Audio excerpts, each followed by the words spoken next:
రేపటి nominations promo అయితే వచ్చేసిందండి. ఇక సుర్రు సుమ్మయిపోద్దనే చెప్పాలి. బీభత్సం అనే చెప్పాలి. ఎందుకంటే ఒక క్లాను పాత కంటెస్టెంట్స్, ఒక clan wild cards. So, wild cards అందరూ ఇంకా పాత కంటెస్టెంట్స్ మీద దండయాత్ర అనే చెప్పాలి. సో, ఆల్రెడీ ఈరోజు ఎపిసోడ్‌లో గేమ్స్ అన్నిట్లో వైల్డ్ కార్డ్స్ సూపర్‌గా ఆడారు. సో, స్ట్రెంత్ పరంగా చూసుకున్నా, స్కిల్ పరంగా చూసుకున్నా, ఎక్స్‌పీరియన్స్ పరంగా చూసుకున్నా కూడా వైల్డ్ కార్డ్సే ముందున్నారు. దాంతోపాటు మీరు ఇంకోటి గమనించాల్సింది ఏంటంటే 5 వీక్స్ వాళ్ళు ఎలాంటి వాళ్ళు వాళ్ళ ఆట చూసేసి వచ్చారు కాబట్టి నామినేషన్స్‌లో పాయింట్స్ కుప్పలు కుప్పలుగా ఉంటాయండి.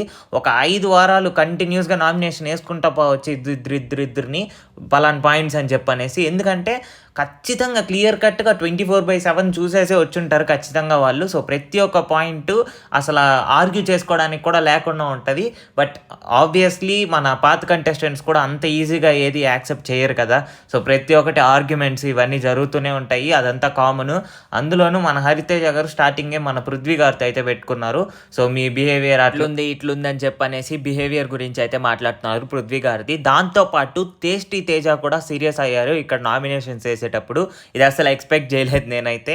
సో, ఇప్పటి నుంచి ప్రతి ఒక్క పాయింట్ కన్సిడర్ చేయాలండి. ఎందుకంటే ఆల్రెడీ పాత కంటెస్టెంట్స్‌కి బయట అంటే వాళ్ళ సీజన్‌లో ఎవరైతే మంచిగా హైప్ పెంచుకున్నారో వాళ్ళ దగ్గర కూడా సపోర్ట్ రాబోతుంది.